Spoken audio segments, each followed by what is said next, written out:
اب بھلا جو اگر فرض کرو وہ کام ہو جاتا ہے تو مجھے کیا مزہ آنا تھا, خوشی ہو جاتی کام ہو گیا.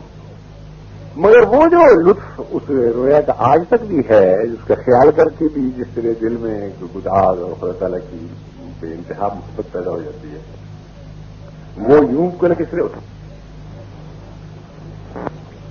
پھر ایک دفعہ نہیں, 30 دفعہ کئی رنگ میں اللہ تعالیٰ کی ذات کے مشاہدات کیے, اور اس میں دیکھا کہ اللہ تعالیٰ کس طرح اپنی محبت اور اپنے پیار کو ظاہر کرتا ہے.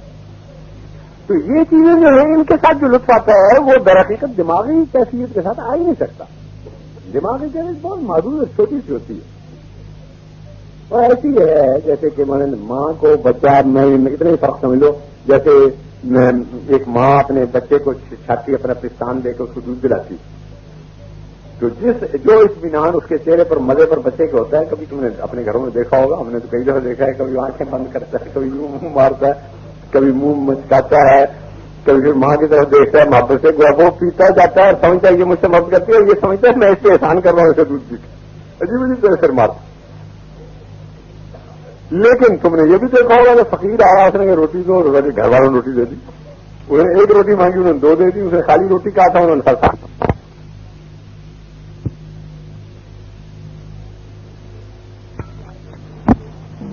دونوں میں ایک جذبات کام کر رہے ہیں. ایک تو بڑھ گیا ہے لیکن جذبات بالکل اور تھے, اس کو وہاں جذبات اور کام کر رہے تھے, جذبات اور کام کر رہے. تو اسی طرح یہ جو مولویوں نے طبقہ کہتا ہے کہ امتثال امر اور انعام یہ ٹھیک ہے, یہ بھی ایک ہے, خدا تعالیٰ کا فضل ہے, بڑی نعمت ہے, اس کا کیا انکار کیا ہو سکتا ہے. لیکن یہ کہ جو اس امتثال امر کے ساتھ اور انعام ملنے کے ذوق کے ساتھ جو مزہ آ سکتا ہے, وہ مزہ اس کا کیا مقابلہ کر سکتا ہے جو کہ اس شخص نے حاصل کیا جس کو یہ پتہ ہے کہ خدا مجھے ملا اور خدا نے اپنے ہاتھ سے میری محبت کے ساتھ اور مجھے پیار کے ساتھ یہ چیز ملا تو مجھے دونوں کو رشوت نہیں آتا.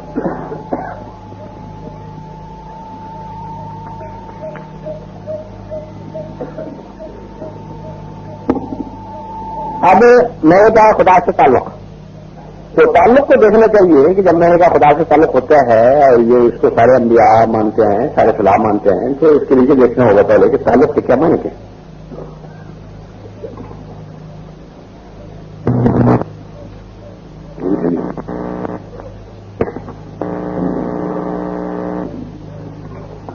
پہلا نہیں رکھنی جس کے لیے میں نصیب کی تھی. تو تعلق کے معنی عربی زبان میں لٹکنے کے ہوتے ہیں, یا لٹکانے کے ہوتے ہیں.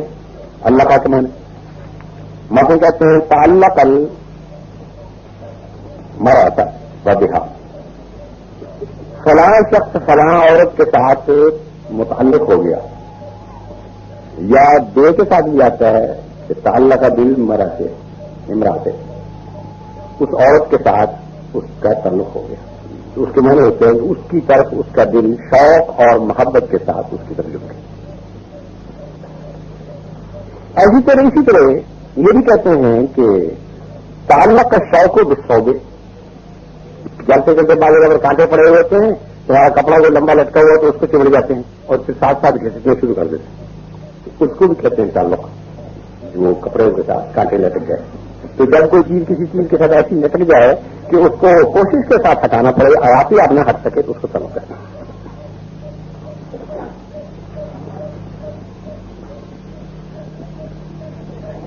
اور پھر اسی وجہ سے علاقہ کے معنی محبت کے بھی ہوئے, کہتے ہیں حلقہ ہوں احبہ ہوں, اس کے ساتھ اللہ تک گیا یعنی اس سے محبت کی.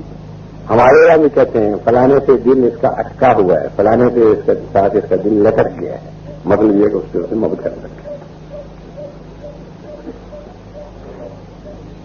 تعلق باللہ کے معنی ہوئے اللہ تعالیٰ سے لٹک جانا, اس سے ایسا تعلق قائم کر لینا کہ وہ ہٹا کے پرے کوئی دوسرا ہٹا کے پرے کرے, آپ ہی نہ ہٹے.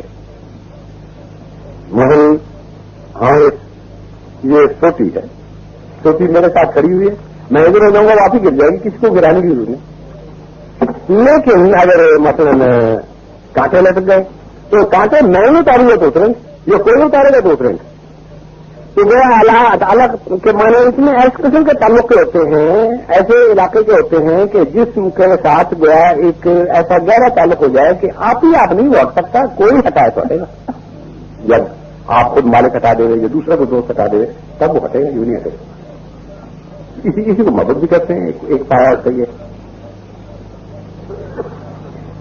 قرآن کریم میں اس تعلق کا ذکر آتا ہے کہ انسان کا تعلق اللہ تعالیٰ سے ہوتا ہے، اور اللہ تعالیٰ نے اس کو اپنی نعمتوں میں سے اور انعامات سے فضل و وسیع ہے. فرماتا ہے خلق الانسان من علق، علق کے انسان کو علق سے پیدا کیا یا انسان نے علق پیدا کیا. من کا محاورہ ابھی زبان میں ہے کہ جب کہیں خلق من ہو تو اس کے کبھی تو یہ معنی ہوتے ہیں کہ اس کو اس چیز میں سے نکالا ہے، اور کبھی اس کے معنی یہ ہوتے ہیں کہ وہ چیز اس میں داخل ہے. یہ دونوں معنی ہوتے ہیں. مثلا کہیں گے کہ خلقہ من طین، تو اس کے معنی یہ ہوں گے کہ خدا نے انسان کو مٹی سے پیدا کیا ہے، مٹی منبع تھی اور اس میں سے یہ پیدا ہوا. لیکن کبھی آئے گا خلق من عجل یا خلقہ من عجل، اس کو جلدی سے پیدا کیا ہے. اس کے معنی یہ ہوں گے کہ اس کی طبیعت میں جلدی رکھی ہے. یہ دونوں معنی. تو خلق الانسان من علق کے معنی یہ بھی ہوں گے کہ اس کو ایک علق جیسی چیز سے بنایا ہے، اور یہ بھی معنی ہوں گے کہ اس کے اندر علق کا مادہ رکھا ہے. علق کے معنی خون کے بھی ہوتے ہیں جو جم جاتا ہے، جو بعد میں بچے کی شکل اختیار کرتا ہے. اس لیے خلق الانسان من علق کے ظاہری معنی تو یہ ہوں گے کہ اللہ تعالیٰ نے انسان کو ایک خون کے لوتھڑے سے پیدا کیا.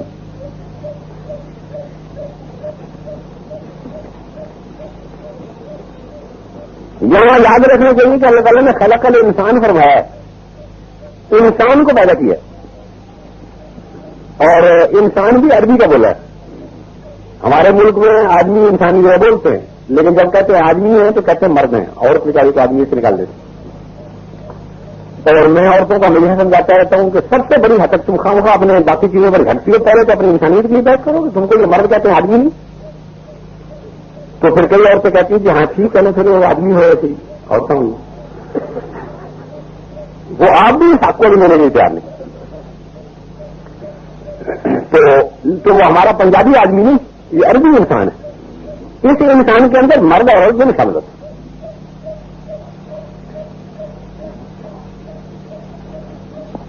بس یہ جب فرمایا کہ خلق الانسان من علق، میں نے مرد اور عورت کو علق سے پیدا کیا،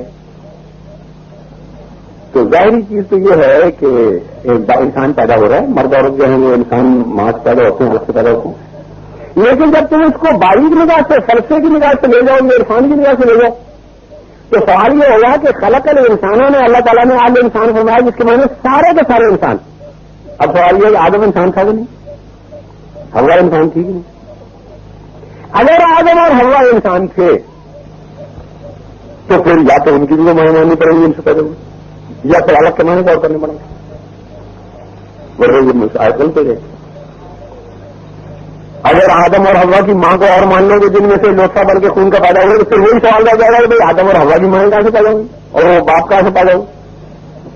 تو تم جتنا بھی اس کو لمبا کرتے چلے جاؤ، چاہے 10 کروڑ دفعہ پھرتے جاؤ، آخر میں سوال آ جائے گا کہ وہ 10 کروڑ سال کے بعد کا جو باپ تھا اور ماں تھے وہ کہاں سے پیدا ہوئے؟ وہ الگ کے بغیر پیدا ہوئے تھے. اگر الگ کے بغیر ہوئے تھے تو الگ انسان جو فرمائے گا تو ماننا پڑے گا کہ اس تسلسل میں الگ کے ایک حد تک اور معنی آگے بڑھ جاتے.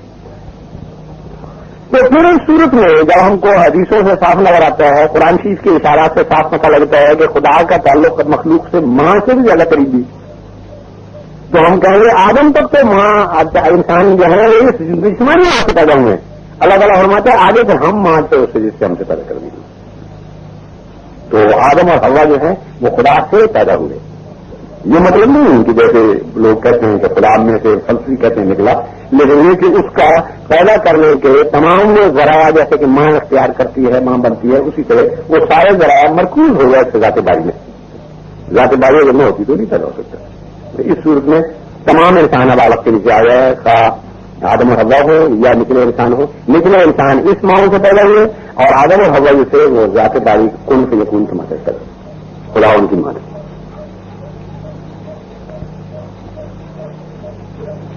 دوسرے معنی الگ کے ہوتے ہیں کل معول کا, جو چیز لٹکائی جائے.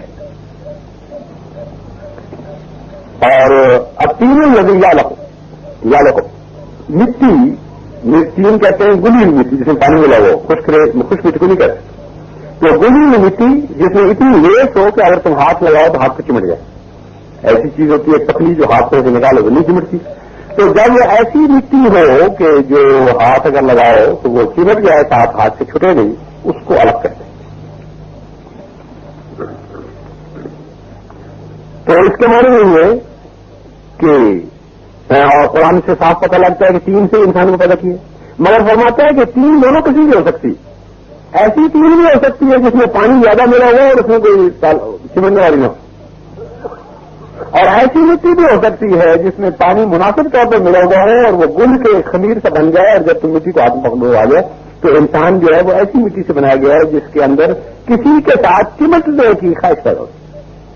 اب یہ ایسی کبھی چیز ہے, لیکن یہ مسئلہ اگر دیکھو اپنے تجربے میں غور کرو تو ہم آگے سال ایک مثال سنایا کرتے, مجھے پورے لفظ سنی کہ یا تو کسی دن لڑ ہو جا یا تیرے کوئی لڑ بن جائے, اس قسم کا کوئی کسی صوفی کا قول سنایا کرتے تھے. دنیا کی زندگی کا اصل یہی ہے کہ یا تم کسی کے ساتھ بن جاؤ یا کوئی تمہارے ساتھ بنے.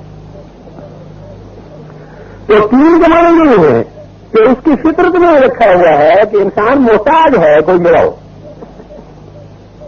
اور میں کسی کو.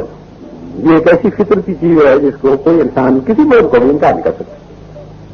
ہر بچہ پیدا ابھی ہوتا نہیں اور کسی کے ہو جانے کا شوق اس کو ہو جاتا. 4 سال کی لڑکی ہوتی ہے, ابھی بیاہ کے قابل نہیں, شہوات نفسانیاں اس میں پیدا نہیں ہوئی, بلوغت کو جانتی کچھ نہیں, تو ایک گڈا گڈی بنا کے بیٹھ جاتی ہے, میرا بیٹا ہے میری بیٹی, تیرے بیٹی کے ساتھ میرے گڈے کا نکاح, میرے گڈے کے ساتھ تیری گڈی کا نکاح, میری گڈی سے تیرے گڈے کا نکاح, چلو شروع ہو. تو اپنے یہ لگاتی ہوں, پھر ماؤں کی نقلیں کر کے بعد لگاتے ہیں, ان کو دودھ پلا رہی ہوں میں.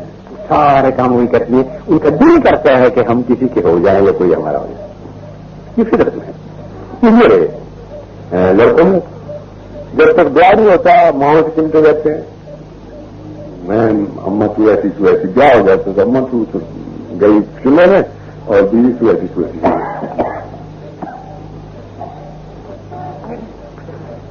تو یہ فطرت ایسی ہے کہ اس کا جو ہے تو انکار کر ہی نہیں سکے. تو اللہ تعالیٰ نے کیسا بیان اس فطرت کو پیش کیا ہے کہ خلق الانسان من علق, انسان کی فطرت میں ہم نے مادہ رکھ دیا ہوا ہے کہ وہ کسی نہ کسی کا ہو کے رہنا چاہتا ہے, اس کے بغیر وہ اس کو دل تسلی نہیں پاتا.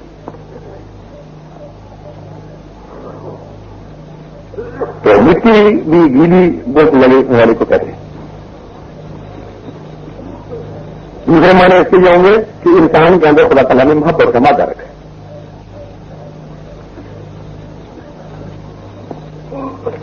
الگ سے معنی خصومت جھگڑنے کے بھی ہوتے ہیں. یہ بھی ایک زندگی معنی ہے, مگر میرے مضمون سے اس کا تعلق نہیں ہے. انسان کو میں نے ایسا پیدا کیا کہ جھگڑالو ہے. قرآن شریف میں بھی اللہ تعالیٰ فرماتا ہے کہ لکان الانسان اکثر شہد جدلا, سورہ کاف میں آتا ہے انسان بڑا جھگڑالو ہے. تو وہ ایک زندگی چیز ہے. اصل میں جھگڑالو کے بھی معنی سمجھے جائیں تو تعلق کے معنی ہوتے ہیں. جھگڑا انسان تبھی کرتا ہے جب ایک چیز اس کو اتنی پیاری ہوتی ہے کہ وہ اس کو ضائع نہیں ہونے دینا چاہتا, وہ اپنا حق مانگنا چاہتا ہے. تو وہ بھی بڑا کی محبت کی وجہ سے جھگڑا کرتا ہے. تو یہ تضاد جو پیدا ہوا ہے تو یہ اسے معنی کی وجہ سے ہے. جب اللہ تعالیٰ نے فرمایا خلق الانسان من علق, انسان کو ایک ایسے لوتھڑے سے پیدا کیا کہ جس سے وہ ماں اور باپ کا حصہ بن گیا, یا انسان کی فطرت میں خدا تعالیٰ نے تعلق محبت پیدا کیا, تو اس کے معنی بن گئے کہ نہ صرف یہ کہ اللہ تعالیٰ کے اندر انسان کے اندر انسان خدا کی محبت کر سکتا ہے, بلکہ خدا تعالیٰ کہتا ہے ہم نے انسان کے اندر یہ مادہ رکھا ہے کہ وہ خدا کی محبت کر سکتا ہے. بعض جگہ ایک چیز انسان کی کسبی ہوتی, بعض جگہ ایک چیز جذباتی اور فطرتی ہوتی. تو مطلب یہ گویا ہے کسبی مادہ نہیں ہے محبت, بلکہ خدا کی محبت ہے یہ فطرتی مادہ ہے. جب بھی تم سارے چیزوں کا ماحول سوچو گے اور اس پر غور کرو گے تو تم نتیجے پر اس سے پہنچو گے کہ خدا سے محبت کرنی چاہیے. حدیث میں آتا ہے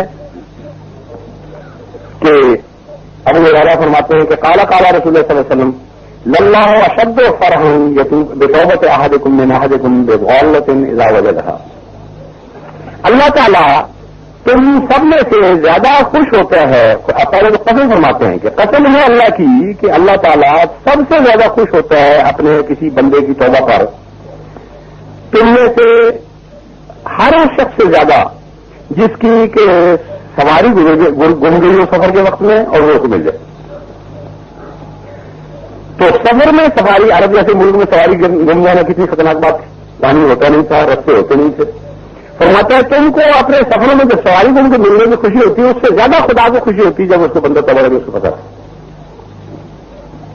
اب دیکھو اس میں نہ صرف محبت کا اظہار کیا گیا کہ خدا تعالیٰ کو اپنے بندے سے محبت ہے بلکہ اس میں ظاہر باتیں بھی اشارہ کی گئی ہیں. مزید مثال بھی ہے کہ سواری کے کھوئے جانے سے یہ نہیں میں یہی فرما دیتا کہ کوئی دولت کھوئے جانے سے. سواری کے معنی یہ ہے کہ وہ اس چیز کے ساتھ اپنے آپ کو دوسری جگہ تک پہنچاتا ہے. تو اللہ تعالیٰ نے بندے کو مشابہت سواری سے دی ہے. یعنی اللہ تعالیٰ نے جو انسان کو پیدا کیا تو بے مقصد نہیں پیدا کیا بلکہ جس طرح انسان ایک جگہ سے اپنے آپ کو پہنچانے کے لیے دوسری جگہ کے لیے گھوڑے اور گدھے یا اٹھ کر جو حاجت مند ہوتا ہے اسی طرح خدا بھی دنیا میں اپنے آپ کو ظاہر کرنے کے لیے یہاں سے وہاں تک جانے کے لیے کسی نیک بندے کو پہنچا دیتا ہے. وہ نیک بندہ اس کی اونٹنی بنتا ہے, اس کے اوپر وہ سوار ہوتا ہے, پھر وہاں پہنچتا ہے اور بندوں کو جا کے اپنا منہ دکھاتا ہے. تو اللہ انسان کے جو خدا سے تعلق رکھنے والا انسان ہے اس کی غیر مثال سواری کی ہے. یعنی وہ خدا کو لا کے بندوں تک پہنچا دیتا ہے. اگر وہ ایسا انسان نہ پیدا ہو جس کے خدا کے ساتھ تعلقات ہیں تو بندے خدا سے بھی شناخت نہیں ہو سکتے. یہ سواریاں ملتی ہیں تب خدا تک پہنچتا ہے. یا خدا نے اپنے آپ کو ایک تنظیمی طور پر اپنے آپ کو محتاج بھی قرار دے دیا بندے جا کے میری یہ سواری ہے جی میں اس کے بغیر اپنے بندوں تک پہنچ ہی نہیں سکتا. غرض قرآن حدیث سے ثابت ہے کہ انسان کی پیدائش تعلق باللہ کے لیے ہے اور یہ کہ وہ تعلق دونوں طرح کا ہوتا ہے, بندے کا خدا سے اور خدا کا بندے سے. یہ دونوں کی مثال میں دے سکوں.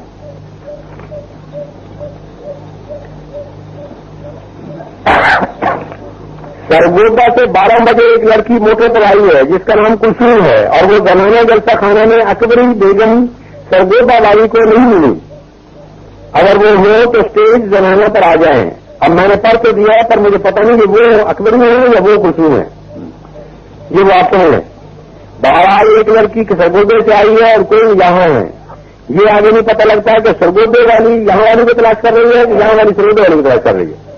بہرحال دونوں کو اطلاع سن لیں. لاؤڈ اسپیکر کے ذریعے ہر جگہ خبرداری ہوگی. اسٹیج گیٹ زنانہ گیٹ پر آگے نہیں ہے. رضیہ بی بی, عزیزہ بی بی, ولد حاجی بخش عرف بابا جی بنت میردین. سبحان اللہ. یعنی لڑکی بیٹا بھی ہے اور بیٹی بھی ہے اور آج دونوں ایک آدمی کی بیٹا ہے اور ایک آدمی کی بیٹی. یہ تو نہیں ہوئی. مولا راؤ کے ضلع سیال کوٹ رات کے آگ کے حادثے کے بعد ابھی تک نہیں ملی.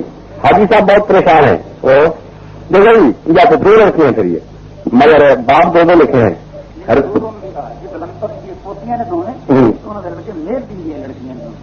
ولد حاجی بلند بخش دن کے میز نالند جگہ لکھے. رات کے حادثے سے رضیہ بی بی اور عزیزہ بی بی راؤ کے ضلع سیال کوٹ کی 2 لڑکیاں نہیں ملتی. لگنا فوراً ان کی تلاش کرے جلسہ گاہ میں اور اطلاع بھیجے کہ ویڈنگ میں ان کے والد میردین بہت پریشان ہیں ان کے سے. رضیہ بی بی ایک لڑکی کا نام, عزیزہ بی بی دوسری لڑکی کا نام. یہ ان بیرکوں میں تھیں جن میں آگ لگی تھی. ہماری رپورٹ یہی ہے کہ کوئی حادثہ نہیں ہوا اس لیے باہر وہ ہیں تو قریب سے مگر یہ لگنے کا فرض ہے کہ ان کی تحقیقات کر کے ان کی رپورٹ کریں تاکہ ان کے رشتے داروں کو اطلاع دے دی جائے. غیر قرآن کے لیے یہ ثابت ہے کہ انسان کی پیدائش تعلق باللہ کے لیے ہے اور یہ کہ وہ تعلق دونوں طرح کا ہوتا ہے, بندے کا خدا سے اور خدا کا بندے سے. جیسا کہ حدیث بالا میں پہلا فرض خدا کی خوشی کا ذکر ہے اور اسے خدا کی سواری قرار دیا. دونوں کا تعلق خدا سے بتایا. یہ خدا کی سواری ہے اور خدا اس کا مالک ہے. دونوں ایک دوسرے کے ساتھ وابستہ ہیں. میری حدیث میں بھی آتا ہے کہ جس میں خدا کے بندے کے قرب کے تعلقات نقل و قریب ہو جاتا ہے، اس حدیث میں بھی اس کا اشارہ پایا جاتا ہے. اور یہ مقام جس کا علم اس رنگ حدیثوں میں لے کر آتا ہے، صاف ظاہر ہے کہ سواری ہونا اور پھر اس کا گمنا اور خوشی سے مل جانا، یہ اطاعت کے ساتھ اس کا کوئی جوڑ نہیں. اطاعت تو ایک فلسفہ چیز، یہ جذبات والی چیز. کسی کو اپنی سواری قرار دے لینا اور پھر اس کے ملنے پر گم جانے پر خوش ہو جانا، اس کا اطاعت اور انعام کے ساتھ کوئی واسطہ نہیں. اطاعت اور انعام میں دماغی چیزیں ہیں، یہ دل کے ساتھ تعلق رکھنے والی جذبات سے تعلق رکھتی ہے. جذبات ایک ایسی چیزیں ہیں جن کا کہ دائمی تعلق ہوتا ہے، اور دماغ ایسا تعلق ہے جس کا تعلق عارضی ہوتا ہے، وقتی ہوتا ہے. مثلاً تم جاگ رہے ہو، سوچتے ہو ایک مکھی آ تمہارے سامنے آ کے بیٹھنا چاہتی ہے تو اس کو ہاتھ مار کیا کرتے ہو؟ سوتے ہوئے وہ آ کے بیٹھتی ہے تو جتنا حصہ دماغ کا اس وقت اس کے بیٹھنے کے بعد اس کو محسوس کر کے ایک راشا سا اس میں پیدا ہوتا ہے وہ تو ہو جاتا ہے، لیکن یہ نہیں ہے کہ اس کے آنے سے پہلے تم اس کو ہٹانے کی کوشش کرتے. یا مثلاً دشمن آتا ہے اور وہ حملہ کرتا ہے اور تم سو جاتے ہو، یہ کبھی نہیں ہوا کہ پھر دشمن عملاً حملہ جب کر دیا تو کوئی تم کو دکھائے تم کو وہ ہو. میں رات کو یہی سوچ رہا، سوتے یہ سوچ رہا تھا کہ اس کس سے مقابلہ کرنا، میں نے یہ تدبیر سوچی. بولے تم کہو تم نے دکھایا کیوں نہیں؟ کہ میں کوئی تدبیر سوچتا، مگر تم یہ کبھی نہیں کہو گے کہ تم نے مجھے دکھایا کیوں نہیں؟ مجھے پتہ لگ جاتا کہ میں میرے سے محبت کرتا ہوں. تم یہ کبھی نہیں کہو گے کہ تم نے مجھے دکھایا نہیں ورنہ مجھے پتہ لگ جاتا کہ میں بیوی سے محبت کرتا ہوں. تم یہ کبھی نہیں کہو گی کہ تم نے مجھے دکھایا نہیں ورنہ میں اپنے خامد سے محبت کرتا ہوں. محبت سوتے بھی چل رہی ہے، جاگتے بھی چل رہی ہے، لیکن عقلی تعلق جو ہے وہ جاگتے چلتا ہے اور سوتے میں جا کے وہ اتنا کمزور ہو جاتا ہے، اتنا کمزور ہو جاتا ہے کہ قریباً نہ ہونے کے بعد ہوتا تو ہے. ایک ماتا کا شعور ایک دماغ ہے، وہ بھی حصہ لیتا ہے کام میں، لیکن وہ بہت محدود ہے. قلبی چیز جو ہے وہ بہت زیادہ ہے. بچے اور ماں گود میں لے کے بچے کو سوئی ہوئی ہوتی ہے، اس کو اور تو کوئی ہوش نہیں. گھر میں سے چور چوری کر کے لے جا رہا ہے، چلے جائے، مگر پاس بیٹھ جائے اس کے، تھوڑی دیر کے بعد بچے کو اسی سوتے سوتے بچے کو چمکائے ہوئی ہے، کبھی کچھ کر رہی ہے اس کو اور سو رہی ہے. چور مال اٹھا رہا ہے اس کو نہیں پتا، لیکن بیٹے کی محبت اس کو پتا ہے، بس وہ اس کو لے کے چمکا بھی رہی ہے، پیار بھی کر رہی ہے. اور بیٹا بھی کبھی کبھی اس کو خالی چاہے کبھی اسی منہ میں آ جائے یا اگر چھاتیاں اس کی نہیں ہے تو چھاتی آ جائے وہ بھی چوستا اور جیسے گلے میں باہیں ڈالی ہوئی اور سو رہے ہیں دونوں، ان کو کوئی پتہ نہیں کیا ہو رہا ہے، محبت اپنے کو دکھا رہی ہے. تو جذبات جو ہے یہ ہر وقت قائم ہوتے ہیں. جب ایک دفعہ یہ آ جاتے ہیں پھر ان کے لیے کوئی جاگنے اور سونے کا وقت نہیں ہوتا، یہ ہر وقت ہوتا. لیکن دماغی کیفیت ہے جب آ جاتی ہیں تو جاگتے وقت نمایاں ہو جاتی ہیں، سوتے وقت غائب ہو جاتی ہیں، جاگتے وقت نمایاں ہو جاتی ہیں، سوتے وقت نمایاں گر جاتی ہیں. اور ان کو اگر جگاؤ تو پھر فاصلے کی ضرورت ہوتی ہے اپنے آپ کو اس کے ساتھ مطابق اور مناسب بنانے کے لیے. لیکن جذبات کے لیے کوئی سوال ہی نہیں. کوئی وقت آنکھ کھل گئی بچے کی، اسی وقت مان بچے کی اپنی محبت جو ہے وہ ساتھ کے ساتھ کیا جائے. باقی جو چیزیں ہیں بتاؤ کا ایسا ہوتا ہے کہ سانپ آیا ہے، سوتا ہوتا ہے، آنکھیں مل رہا ہے، دیکھ رہا ہے اور وہ سانپ صحیح. جتنا ایک وقفہ ہوتا ہے اس کو جس کے ساتھ اس کو جذبات کا تعلق نہیں ہے، عقل کا تعلق ہے، اس کو درمیان میں اس کو دوری کو دور کرنے کے لیے تھوڑا سا ٹائم چاہیے ہوتا ہے. مگر جذبات میں یہ بات نہیں ہوتی، یکدم ایک تسلسل چلتا جاتا ہے.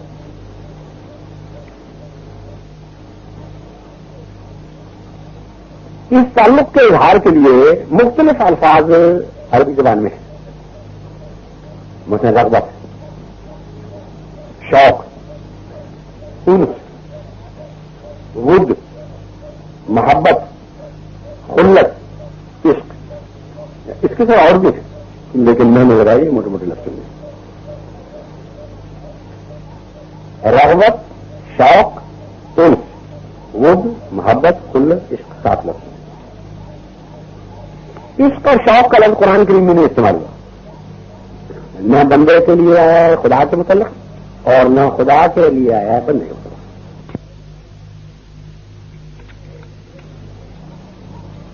اور اس کی ایک وجہ وہ یہ ہے کہ جو شوق ہوتا ہے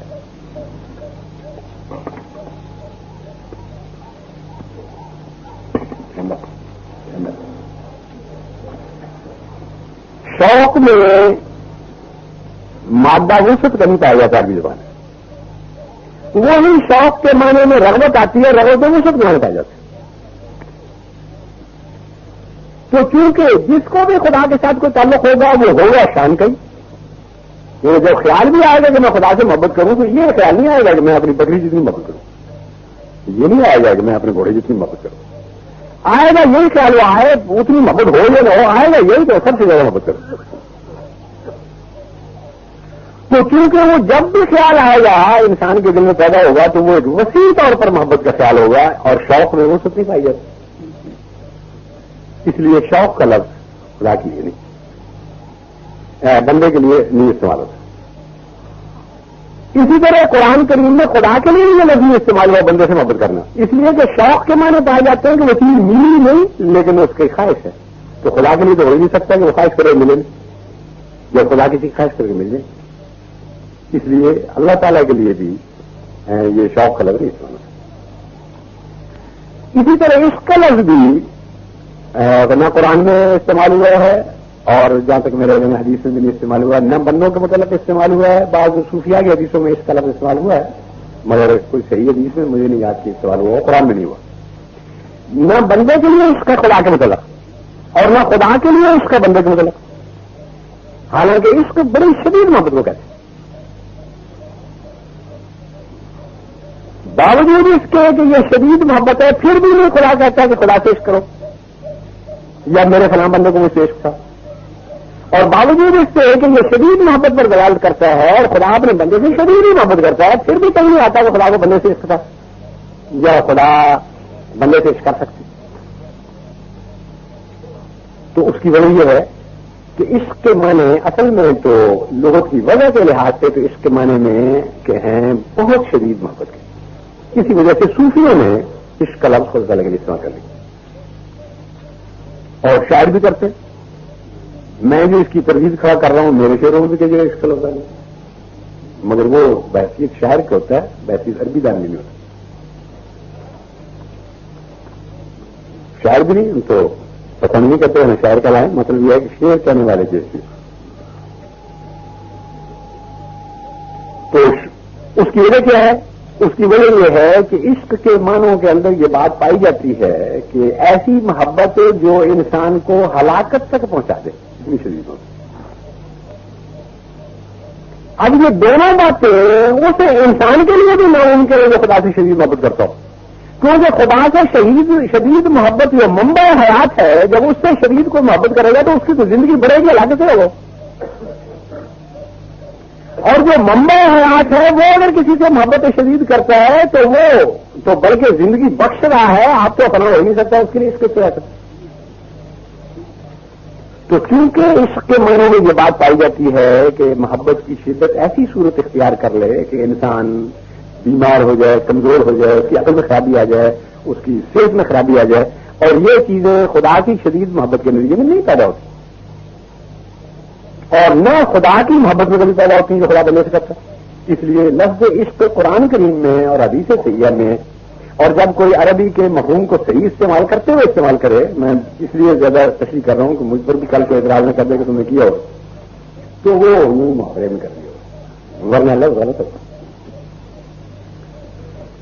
حقیقت یہ ہے کہ نہ کوئی انسان صحیح شریعت پر چلتے ہوئے خدا سے عشق کر سکتا ہے، نہ کوئی انسان ایسا ہو سکتا ہے جس سے خدا عشق کرے، کیونکہ خدا فنا سے محفوظ ہے، اور خدا کا عشق فنا سے بچاتا ہے، فنا میں لے جاتا نہیں، خدا کی محبت فنا میں سے بچاتی ہے، لے جاتی نہیں، اس لیے کوئی بندہ خدا سے عشق نہیں کر سکتا، محبت والا کرے گا، عشق نہیں کرے گا۔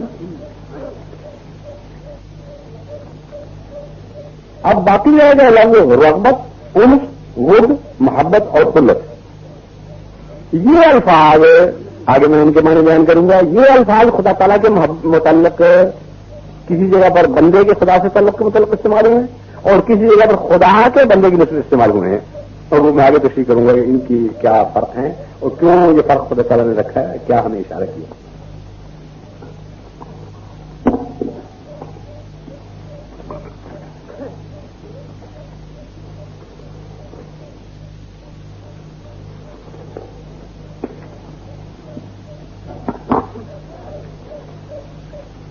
رغبت کے معنی، رغبہ کا لفظ جب آوے عربی زبان میں تو اس کے معنی ہوتے ہیں کہ ارادہ کیا حرص کے ساتھ اور محبت کے ساتھ، اور ایسے ہی محبت کے ساتھ جس میں وسعت پائی جائے.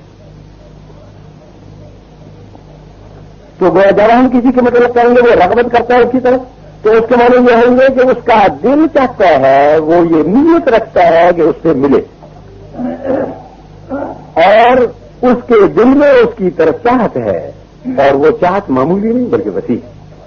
یہ جو رغبت مانے بظاہر ہمارے اردو لحاظ سے تو لوگ کہیں گے بڑا عمدہ مضمون ہے, بڑا وسیع ہو گیا, کمال ہو گیا, لیکن عربی زبان کے لحاظ سے یہ سب سے چھوٹی محبت کا مقام ہے. رغبت کے معنی ارادہ کرنا ملاقات کا, کسی کام کا, تو ملاقات میں ارادہ خدا کی محبت میں لحاظ سے ارادہ کرنا کسی کے متعلق, اور اس ارادے میں وہ ارادہ جو ہے وہ کسی غرض کے لیے نہ ہو بلکہ اس کے پیار کے لحاظ سے ہو, اور وہ ارادہ معمولی نہ ہو بلکہ خواہش تیز ہو, تب ہم کہیں گے اس نے رغبت کی. اطول الموارد. پھر رغبہ الہی کے معنی ہوتے ہیں عز کرنا, بہت عاجزانہ طور پر کسی سے دعا کرنی.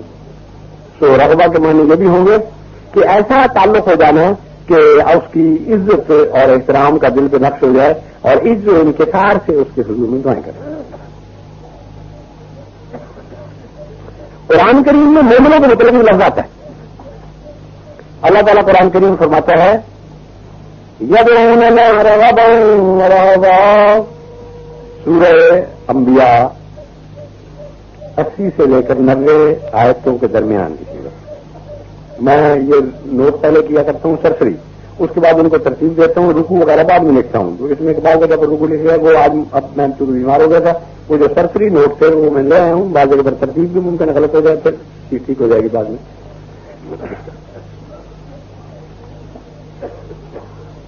صلاح الدین ولد محمد دین گمشدہ بچہ ہے, ساکن دھیر کا, ضلع سرگودا, وہ گیٹ پر موجود ہے. پھر گمشدہ کیا کہتے ہو, میرا یہ بچہ کو. صلاح الدین ولد محمد دین ساکن دھیر کے, ضلع اچھا دھیر کا, ضلع سرگودا, گیٹ پر ہے, اس کے رشتے دار جا کے لے لیں.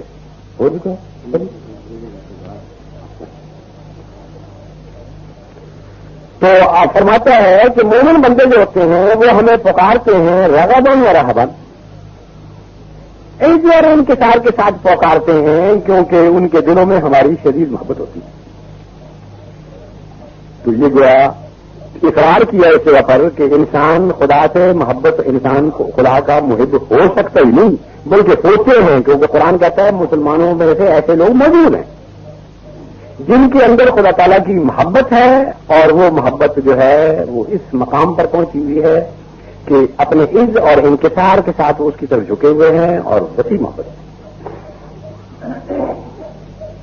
کیا فرماتا ہے مومنوں کے مطلب, تو وہ کہتے ہیں انا الی اللہ راغبون, سورہ توبہ 50 سے 60 آیت کے درمیان. ہم اللہ تعالیٰ کی طرف راغب ہیں, یعنی وہ تو پہلے تھا خدا کی گواہی کہ ایسے بندے ہیں جن کے دلوں میں میری محبت ہے, اور محبت بھی تیز ہے, اور محبت بھی معرفت والی ہے کہ اس زمین کے سارے ان کے اندر ہو. اب فرماتا ہے کہ خدا کے بعض بندے اس مقام پر ہوتے ہیں کہ اگر دنیا ان کو کہے کہ تم کون ہو, تو کہتے ہیں ہم, میں لفظ وہی بولوں گا پر مانے ٹھیک سمجھنا, میں عاشق کا ہمارے محاورہ جو ہے میں عاشق کہہ جاؤں گا, مانے سمجھنا ہوتی وہی تم کہہ رہے ہمیں عاشق اللہ کے, یعنی وہ دھڑنے سے لوگوں کے سامنے چیلنج کرتے ہیں لوگوں کو کہ ہم خدا کی محبت کرنے والے, پیار کرنے والے.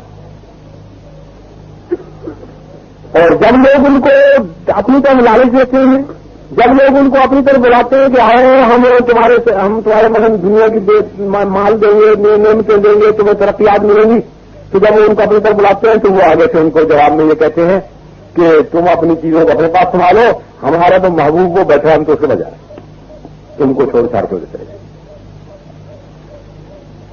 یہ چیلنج بھی در حقیقت بعض لوگ غلطی سے یہ سمجھا کرتے ہیں کہ اس قسم کا دعویٰ جو کرنا جو ہے یہ گستاخی ہے اور بد بھی, حالانکہ یہ مذہب کو نہ سمجھنے کی وجہ سے ہے. مجھے یاد ہے حضرت مسیح موعود علیہ السلام کے زمانے میں ایک صاحب ہوا کرتے تھے حافظ محمد, پشاور والے جانتے ہیں ان کو, پرانے لوگ تو خوب جانتے ہیں, نئے آدمیوں نے بھی نام ان کے سنے ہوئے. زنانہ گاہ میں ایک عورت بے ہوش ہو گئی ہے، نرس یا لیڈی ڈاکٹر کی ضرورت ہے، فوراً وہاں پہنچیں. نرس یا لیڈی ڈاکٹر یہاں سے کہاں سے جائے گی؟ وہ تو ان کے پاس ہوتی ہے. کچھ بات کوئی ڈاکٹر چلا گیا، کوئی ڈاکٹر صاحب وہاں چلے گئے زنانہ کا سگا تھا،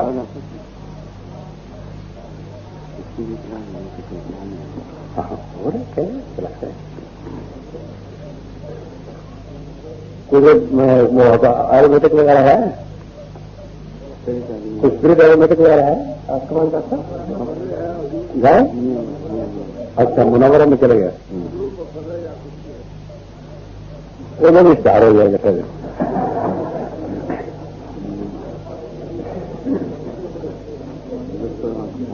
لطف الرحمان کمپاؤنڈر اگر ہیں تو وہ بھی چلے گئے، شاید ان کو مدد کی ضرورت ہو. ان کے پاس سامان بھی تو ہوتے ہیں نا، کنجی ان کے پاس ہوگی.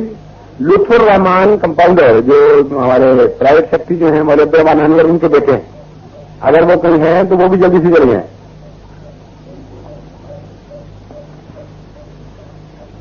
ممکن ہے وہ رات کے حادثے کا صدمہ بازا ہو جاتا ہے. تو اللہ تعالیٰ تو وہ تھے محمد صاحب، حافظ محمد صاحب، حافظ قرآن کے اور سخت جشیلے، اور میرا خیال ہے کہ اہل حدیث بھی تھے، اس لیے ذرا زیادہ طبیعت میں سختی بھی تھی. وہ قادیاں کی سے جا رہے تھے واپس، پشاور کی جماعت بھی ساتھی جلسہ سالانہ پر آئے تھے مسیح موضوع صاحب سمانے والے.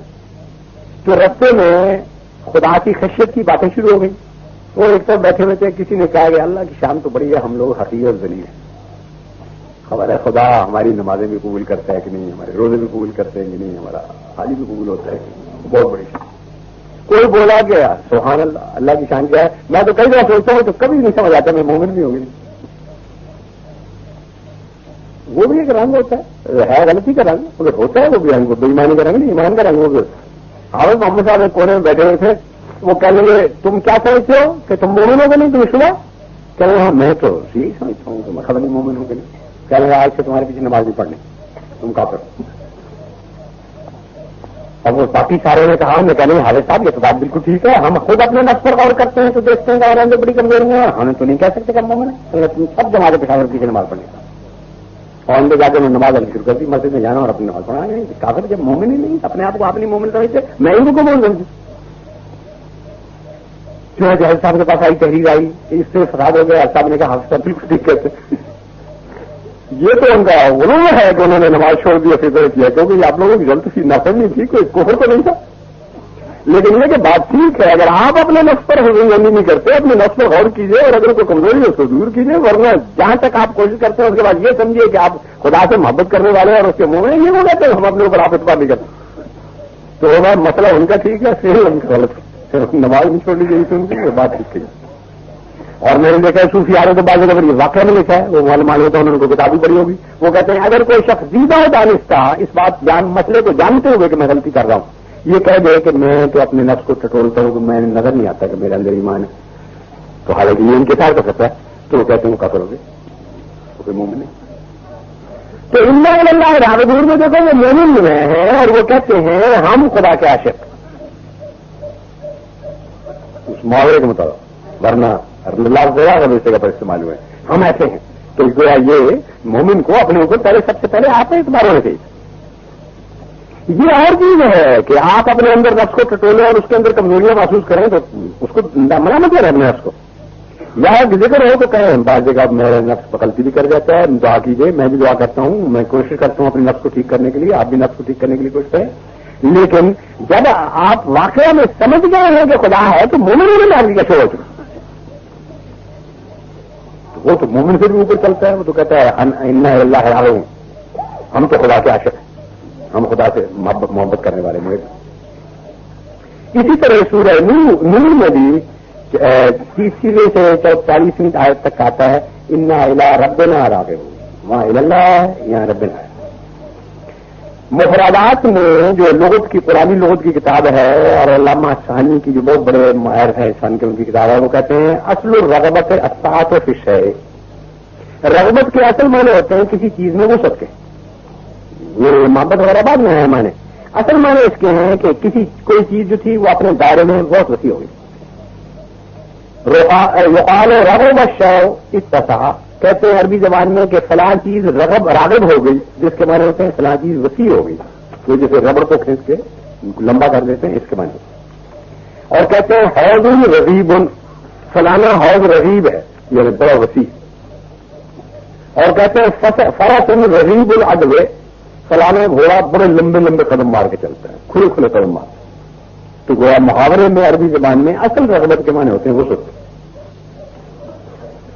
اور پھر کہتے ہیں اسی سے الرغبت الوسعۃ فی السعۃ فی الارادۃ، پھر ارادے کی وسعت کے اندر بھی رغبت آ گئی.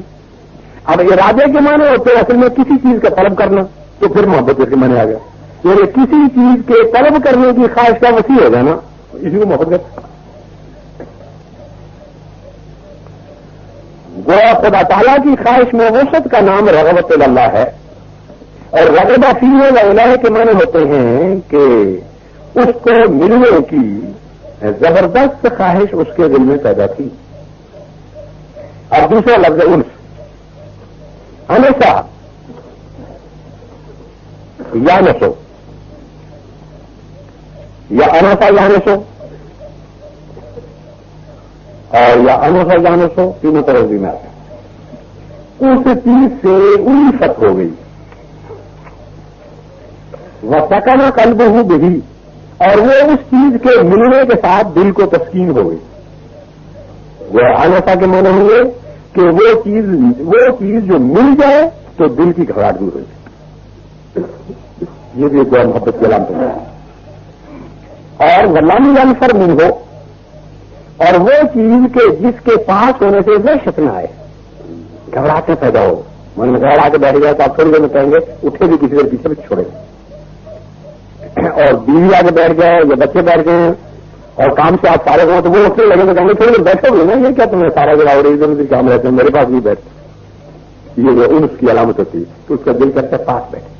اور اس کے متعلق جیسے انس نہیں ہوتا وحشت ہوتی، اس کا دل ہوتا ہے کہ یہ ہٹے پیچھے چھوڑے.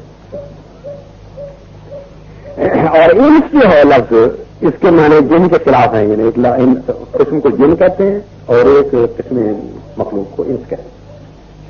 اور انس جو ہے وہ نفور کے خلاف کہتے ہیں، مجھے فلانے سے انس ہے، یعنی نفرت کا نہیں ہے. اور انسی جو ہے اس کے معنی ہوتے ہیں انسانوں کے ساتھ تعلق رکھنے والی چیز.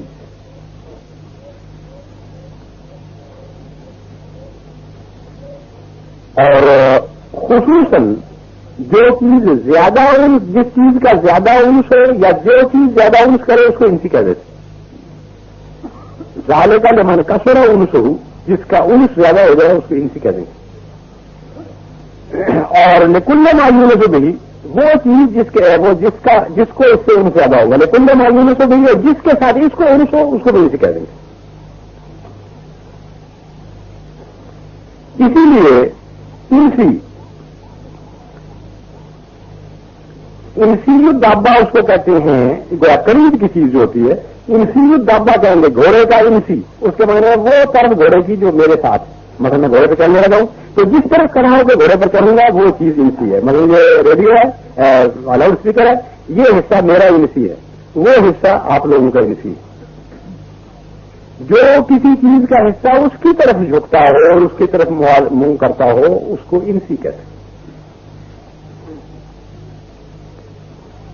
اور الانسی من کل شیء مائل الانسان، ہر وہ چیز جو کہ انسان کی طرف منہ ہوتا ہے جس کا، یا انسان کی طرف قرب میں آتی ہے اس کو انسی کہتے ہیں. پس انس کے معنی یہی ہے، جہاں رغبت کے معنی تھے وسعت تعلق سے معنی، وہاں انس کے معنی ہو جائے کہ صرف رغبت ہی نہیں بلکہ وہ قریب بھی آ گئی چیز.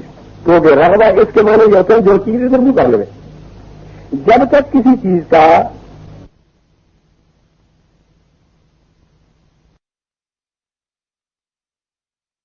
اب یہ دیکھ کے حیرت آئی ہمیں، جو آرام یہ ہے والا یا رسول اللہ صلی اللہ علیہ وسلم کے زمانے میں یہ باتیں کہاں ہوتی. وہ صحابہ پھر بھی جو بیٹھتے تھے، ایک جگہ پر انہوں نے کہا رسول اللہ صلی اللہ علیہ وسلم صبح دوپہر کے بعد آئے اشراق کے وقت، اور آپ نے اعلان کروایا کہ آپ کا طریقہ تھا جب اعلان لوگوں کو بلانے کا ہوتا تو وہ کہہ دیتے کہ حی علی الصلاۃ، تو حی علی الصلاۃ کہتے تو لوگ قتل ہو جاتے کہ رسول اللہ نے بلایا. تو آ جاتے تھے، رسول اللہ صلی اللہ علیہ وسلم تقریر شروع کی کرتے، پھر نماز کا وقت آ گیا زور کا، پھر آپ نے زور پڑھائی اور پھر تقریر شروع کی، اور پھر عصر کا وقت آ گیا اور پھر آپ نے عصر پڑھائی اور پھر تقریر شروع کی، پھر مغرب کا وقت آ گیا. تو کئیوں کو آوازیں نہیں جاتی، اتنا ہجوم جب بڑھ گیا مسلمان تو کہاں جاتی، اور وہ بیٹھے بیٹھے. ایک تقریر آپ فرما رہے تھے تو کچھ لوگ وہاں پیچھے کھڑے تھے، ان کو آواز نہیں جاتی لیکن کھڑے. بہت دیر آپ نے تقریر فرمائی، پھر آپ کو الہام ہوا اور آپ نے فرمایا مجھے خدا تعالیٰ نے الہام کیا ہے کہ کچھ لوگ آئے، انہوں نے تیری باتیں سنی اور ان کو قبول کیا، اور خدا نے بھی ان پر فضل کیا اور ان کو قبول کیا. کچھ لوگ آئے اور وہ ایسی جگہ پہ ان کو جگہ نہیں ملی، وہ ایسی جگہ پہ کھڑا ہوئے جہاں وہ تیری باتیں سن نہیں سکتے، لیکن وہ کھڑے رہے. انہوں نے کہا چلو رسول کہہ رہا ہے ہم سن رہے، کان میں پڑتی نہیں پڑتی کہہ دے رہا ہے تو ہم کھڑے. تو خدا نے ان کو بھی قبول کیا اور جو ان کی کمی تھی اس کا پورا کر دیا. کچھ لوگ آئے اور انہوں نے کہا آواز تو آتی نہیں، ہم جاتے ہیں، چلے گئے، انہوں نے منہ پھیر لیا، خدا نے ان سے منہ پھیر لیا. تو دیکھو تمہارے لیے کتنی آسانی ہے. یہ تو یہاں والے تو الگ ہے، یہاں سے بھی سارے دیکھو آگے کر رہے ہیں لوگ کوئی، مگر اور تو وہ جلسہ کا یہاں سے 100 گز کے اوپر گئے، وہاں بے ہوش ہوتی ہے، یہاں اطلاع مل جاتی، مرد ہوتا ہے اس کو تسلی مل جاتی، بھائی ہوتا ہے خامد ہوتا ہے جو اس کو تسلی مل جاتی اور مدد وقت تک پہنچ جاتی. یہ لطف بلا اس زمانے میں کہاں تھے. لیکن سمجھ بھی ہونی چاہیے. اور بادشاہ رضی اللہ عنہ کے پاس ایک دفعہ نرم نرم آٹا آیا، نیا نیا چکیاں آنے لگی تو پیسنے لگی تو روٹی کھانے لگی تو آنکھوں میں آنسو آ گئے. کسی نے کہا بی بی یہ تو روٹی ایسی مزیدار، روٹی کیوں؟ روٹی تو مزیدار ہے اسی لیے روٹی ہوگی. پھر رسول اللہ صلی اللہ علیہ وسلم کے آخر میں دانت کمزور ہو گئے تو ہم چکیاں ہمارے پاس نہیں ہوتی تھیں، پتھروں پہ بعض پیس پیس کے آٹا کھلایا کرتے تو آپ کو پھنس جاتی تھی گرم. تو اس لیے روٹی ہو گئی، یہ روٹی ہوتی اس وقت تو میں رسول اللہ کو کھلائی.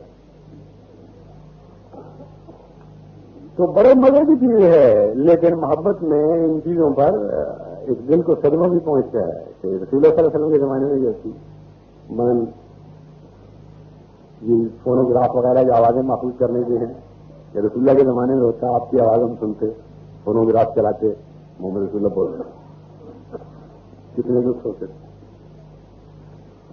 لیکن زمانے ہیں اپنے اپنے زمانے کے خدا نعمت دیتا ہے، کچھ نہیں ٹھیک ہے. بس انس جو ہے وہ دل کی تسلی پر دراز کرتا ہے، اور دل کی تسلی قرب سے ہو سکتی، خالی شوق سے تو نہیں ہو سکتی.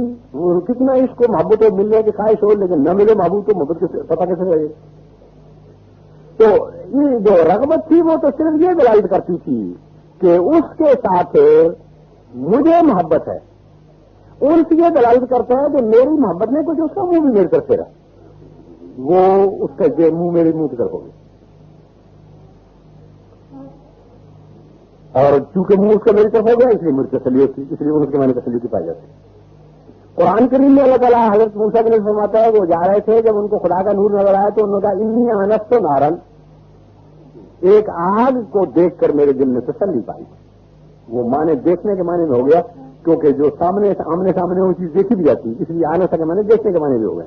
لیکن یہ ایسی جگہ پر دیکھنے کے معنی ہوں گے کہ جس میں انسان کو ایک تسکین حاصل ہوتی ہے. کہ انی آنست تو نارن، مجھے آگ کی تلاش تھی تو ایک قسم کی آگ مجھے نظر آئی اور دل کو تسلی ہو گئی ہے کہ اب یہ ضرور پوری ہو جائے گی.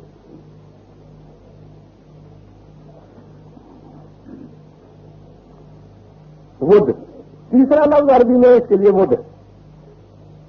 ود کے معنی ہوتے ہیں محبت جس کے ساتھ تمنی بھی ہو،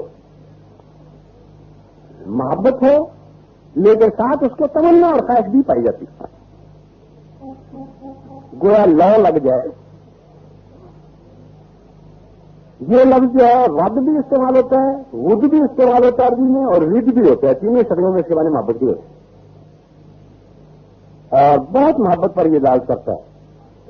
اور اس کے معنوں کی حقیقت کھول اس سے ظاہر ہو جاتی ہے کہ ود کا لفظ جو ہے یہ میخ کو بھی کہتے ہیں، میخ کو وطد بھی کہتے ہیں عربی زبان میں، قرآن شریف میں وطد آیا، لیکن میخ کو عربی زبان میں ود بھی کہتے ہیں. گویا اس میں ایسی محبت کا یہ نام ہے جو کہ دو کے اندر رشتہ جوڑ دیتی.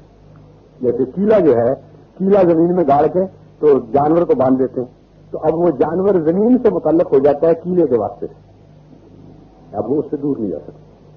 تو اب یہ انس سے اوپر آ گیا. انس میں رغبت کے معنی تھے کہ میرے دل میں شوق ہے، اگلے کا پتہ نہیں.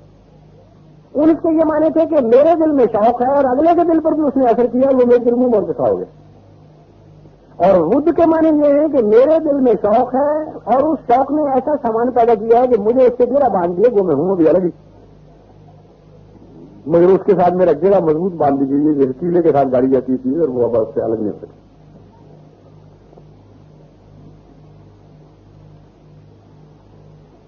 ہاں، اور اونیسویں کو یہ لفظ تھا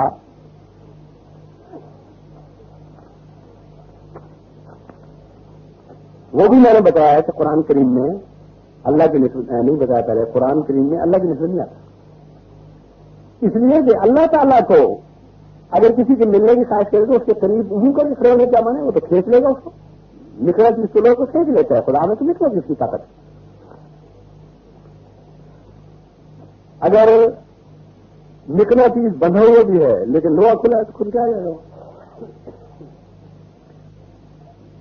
تو خدا تو کھینچتا ہے، اس لیے اس کے لیے انس نہیں ہوتا، انس بندے کے لیے ہوتا.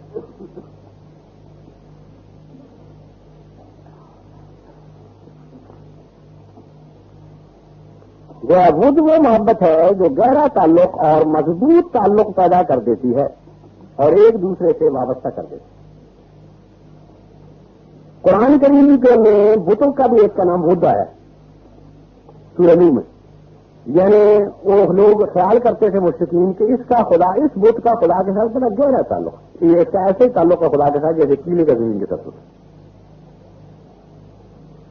اور مومنوں کے متعلق فرماتے ہیں کہ سیجعل لهم الرحمن ودا، سورہ مریم آیت 90 کا 100. سیجعل لهم الرحمن ودا کے لفظی معنی تو یہ ہے کہ خدا ان کے لیے ود پیدا کر دے گا. قرآن کریم کی یہ خوبی ہے کہ بعض جگہ پر ایسے لفظ استعمال کرتا ہے کہ بس چکر مانو کے معنی نکل کے جاتے. اب ان کے لیے کے معنی یہ ہیں کہ ان کے فائدے کے لیے، لام فائدے کے لیے ہوتا ہے.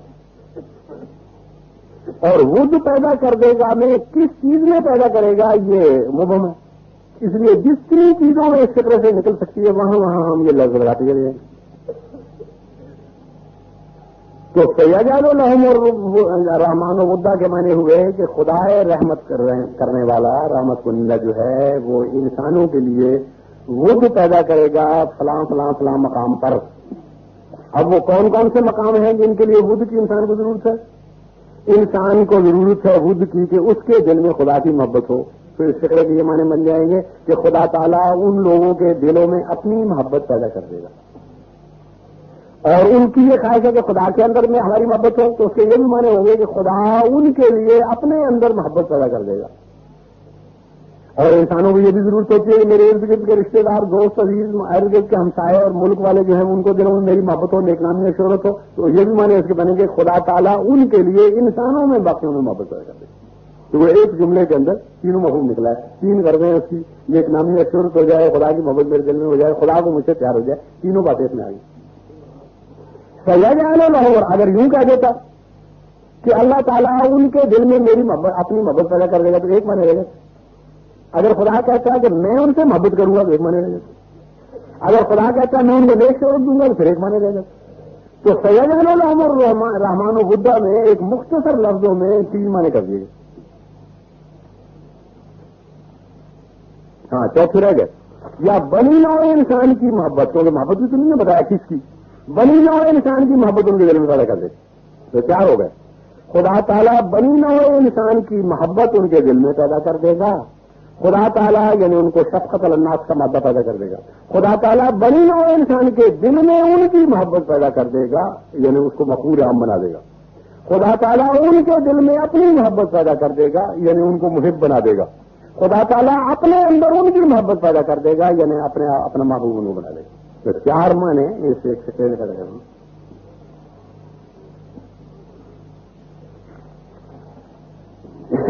اللہ تعالیٰ کی نسبت قرآن کریم میں آتا ہے ان ربی رحیم ودود. تو جہاں شوق اور ان سے لفظ خدا کے لیے نہیں استعمال ہوتا وہاں خدا ود کرتا ہے. خدا شائق نہیں رغبت، خدا راغب نہیں ہوتا کیونکہ رغبت میں ناقص محبت، خدا ناقص محبت نہیں کیا کرتا. خدا انیس نہیں ہوتا کیونکہ انیس بھی ناقص ہوتا ہے. لیکن خدا ودود ہوتا ہے. اصل لفظ ودود کا فائل ہے واددن، یعنی وادن پڑھنے میں وادن پڑھیں گے اور بناوٹ اسی لغت کے لحاظ سے نحو کے صرف کے لحاظ سے واددن ہوگی. پڑھیں گے وادن محبت کرنے والا، اور ودود کے بارے میں بہت محبت کرنے والا. تو خدا تعالیٰ نے اپنے لیے لفظ فرمائے ہیں کہ میں وادد نہیں ہوں، خالی ود تو میں کرتا ہوں مگر میں وادد نہیں بلکہ ودود ہوں. میں بہت محبت کرنے والا نہیں بلکہ میں بہت بہت محبت کرنے والا ہوں. ایک بہت تو ود کے اندر شامل تھا اور ایک ودود کی بناوٹ میں بھی بہت والا دوسرے شامل ہو گیا. پھر سورہ ہود آیت 80 تا 90 اور پھر فرماتا ہے وہ الغفور الودود سورہ بروج، یہاں بھی ودود کے لفظ ہوگا. پر جیسا کہ میں نے بتایا ہے آنس اور رغبت میں کا لفظ خدا کے لیے سے نہیں استعمال ہوا، لیکن ودود خدا نے اپنے لیے سے استعمال کیا، کیونکہ یہ لفظ جو ہے وہ ایسا لفظ ہے کہ جس میں کمال پایا جاتا ہے اور یہ خدا کی طرف استعمال ہو سکتا ہے. رغبت اور ان خدا کے ساتھ استعمال نہیں ہو سکتے، ان میں نقص پایا جاتا ہے. محبت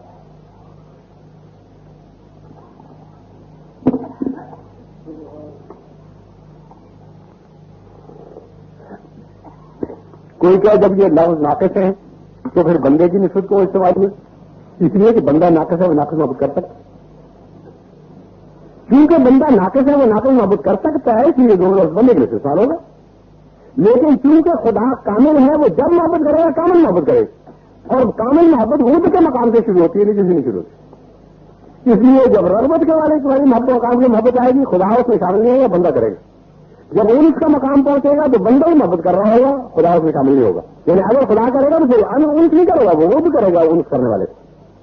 اگر کسی میں رغبت ہے تو خدا اس کا جواب دے گا تو رغبت کی صورت میں نہیں ہوگا، انس کی صورت میں نہیں ہوگا، ود کی صورت میں دے گا. جیسے کوئی شخص 1 روپیہ کسی کو دے تو وہ 10 دے آگے، 2 یا 3 یا 4 نہ دے. تو اللہ تعالیٰ کے لیے جب بھی کوئی جواب دے گا انسان کی محبت کا تو اس کی محبت ود کے مقام سے شروع ہوگی، اسے نیچے سے نہیں آئے گی. انسان محبت کرے گا تو رغبت کے مقام سے شروع کرے گا اور پھر رغبت کے بعد اس کے بعد اس کے بعد آگے پھر کر کے بتایا جائے گا.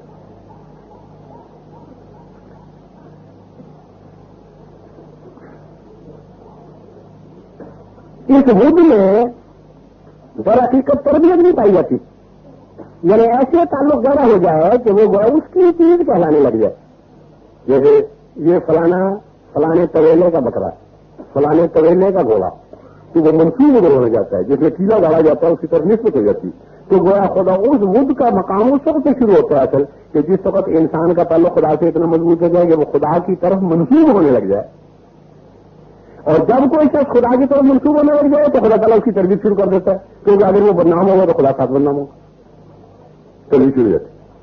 یہی وجہ ہے کہ رسول اللہ صلی اللہ علیہ وسلم حدیث میں فرماتے ہیں کہ تزوجوا ولودا ودودا فإني مفاخر بكم الأمم ومقاتل بهم.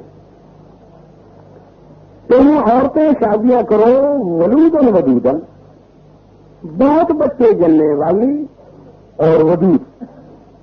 کیوں؟ اب ان دونوں کے مقابلے میں کیا فرماتے ہیں؟ اس لیے بہت بچے والی جب تو کیونکہ میں قیامت کے دن دوسری قوموں پر یہ فخر کروں گا کہ میری امت زیادہ ہے. تو زیادہ تبھی ہوگی نا جب عورتیں بچے گئے نہیں. اور اس لیے تم ودود عورتوں سے شادیاں کرو کیونکہ میں قیامت کے دن یہ فخر کروں گا کہ میری امت تم سے اچھی ہے. تو معلوم ہے کہ ودود کے میں تربیت پائی جاتی. اگر تربیت اچھی نہیں ہوتی تو ودود ماں کی وجہ سے اچھے ہونے کا فرق ہونا. ودود ماں کی وجہ سے رسول اللہ کا فرمانا ہے کہ تم ودود ماں سے شادیاں کرو تاکہ قیامت کے دن میں یہ فخر کروں کہ میری امت تم سے اچھی ہے. اس کے معنی یہ ہے کہ ودود کے اندر تربیت شامل ہے. تو ایسی عورتوں سے شادیاں کرو جو کہ اولاد کی اعلیٰ درجے کی تربیت کرنے والی ہوں تاکہ قیامت کے دن میں دوسرے نبیوں کو کہوں میری قوم اچھی ہے کیونکہ ان کی ماں نے ان کی تربیت اچھی کی ہو، اس لیے میری قوم بڑھ جائے. جب حب جو ہے اصل میں حبابہ یحببو کا یہ لفظ، مگر عربی میں جب 2 حرف کٹھے آتے ہیں تو ان کو مدغم آپس میں کر دیتے ہیں. اس لیے حبابہ یحببو جو ہے وہ حبہ یحبو ہو. اور احبا بھی اس کے لیے استعمال ہوتا ہے، یعنی افعال کا صیغہ بھی ان معنوں میں استعمال ہوتا ہے، اور ان دونوں کے معنی ہوتے ہیں محبت کرنے، یعنی حبا کہیں تب بھی اس کے معنی محبت کرنے، اور احبا کہیں تو تب بھی اس کے معنی محبت کرنے۔ اصل زیادہ تر لفظ جو ہونا چاہیے تھا استعمال تو حبا ہونا چاہیے تھا، لیکن محاورے میں احبا استعمال کرتے ہیں۔ حبا شاذ و نادر کی ان کتابوں میں شاعروں کی لفظ آ جائے، عام عرب نہیں استعمال کرے گا، حبا وہ احبا ہو جائے گا۔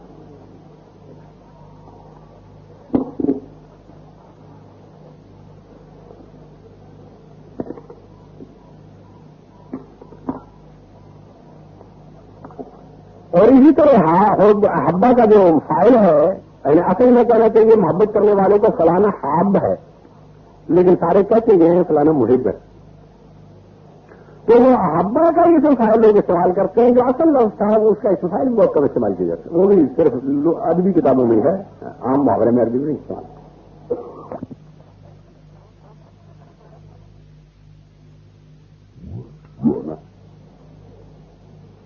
یا اسے اپنے اندر لے لینا،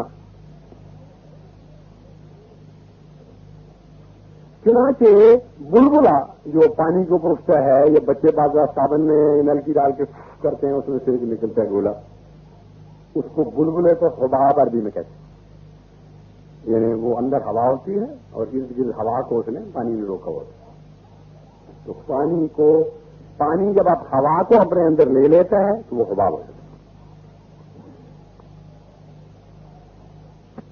جب اگانے والے مادے کو کوئی چھلکا اپنے اندر لے لیتا ہے تو اس کو حب کہتے ہیں، دانا، وہ دانے کے اندر وہ اگانے والا مادہ حیات اس نے اپنے اندر رکھ لیا۔ اور حب عربی زبان میں اس گھڑے کو بھی کہتے ہیں جس میں چیزیں لوگ بھرتے ہیں۔ مٹکے پرانے زمانے میں، اب تو ٹرنک وغیرہ تو اب نکلے، پرانے زمانے میں عورتوں نے گھڑے رکھے ہوئے ہوتے تھے، کسی گھڑے میں شکر ڈالی ہوئی ہے، کسی میں دانے ڈالی ہوئے ہیں، کسی میں کوئی اور چیز ڈالی ہوئی ہے، اپنی ضرورت سے یہ سب چیزیں۔ بلکہ میں نے تو زمینداروں کے گھروں میں دیکھا ہے، شہروں وغیرہ میں، اور وہ ٹرنک بھی ان کا وہی ہوتا ہے، اپنے کپڑے بھی گھروں میں رکھتے ہیں، کسی گھڑے میں کپڑے رکھے ہوتے ہیں۔ تو اس کے لیے بھی حب کا لفظ ہوتا ہے۔ وہ برتن مٹی کے جن میں عورتیں گھروں میں سامان بھرتی ہیں، ان کو بھی حب کہتے ہیں۔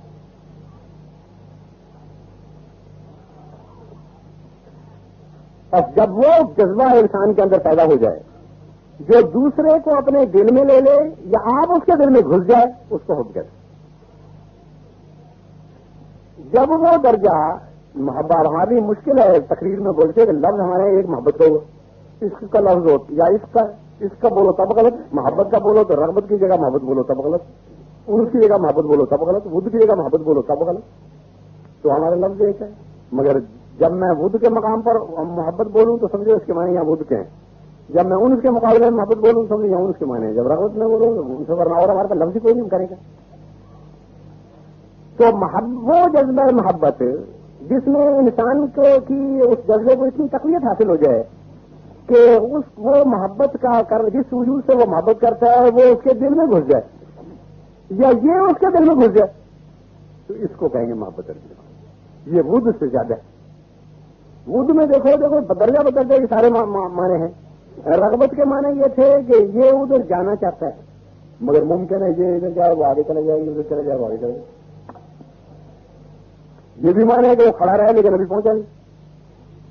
اور ان کے معنی یہ ہے کہ اس نے ادھر توجہ کی اور اس کے اوپر بھی اثر ہوا، وہ بولا تو یہ چلا، اس کے اندر توجہ ہوئی، یوں تھا تو اس نے بھی یوں کیا۔ اب یہ پہنچے تو نہیں، پاس تو نہیں گئے، لیکن ایک دوسرے کی طرف منہ دیکھ کھڑے ہو گئے، جیسے ہم سورج کو دیکھ رہے ہیں یا قطب کو دیکھ رہے ہیں یا سامنے مکانات کو دیکھ رہے ہیں، آمنے سامنے ہم ہو گئے۔ یہ درجہ اس سے زائد ہو گیا جو غائب تھا وجود، گویا اس میں کچھ غائب جو تھا وہ حاضر کی طرف متوجہ ہو۔ ود آیا تو ود کے معنی یہ ہے کہ یہ اس کے اندر تو نہیں گھسا مگر ایک اور ایسا واسطہ پیدا ہو گیا کہ جس نے دونوں کو باندھ دیا، جیسے کیلا۔ گھوڑا زمین کے اندر نہیں گھسا، زمین گھوڑے کے اندر نہیں گھسی، مگر کیلے نے دونوں کو وابستہ کر دیا، اب اسے نہیں ہو سکتا۔ تو یہ ان دونوں سے بڑھ گیا مادہ کہ درمیان میں کیلا ہے اور دونوں کو باندھ دیا۔ حکم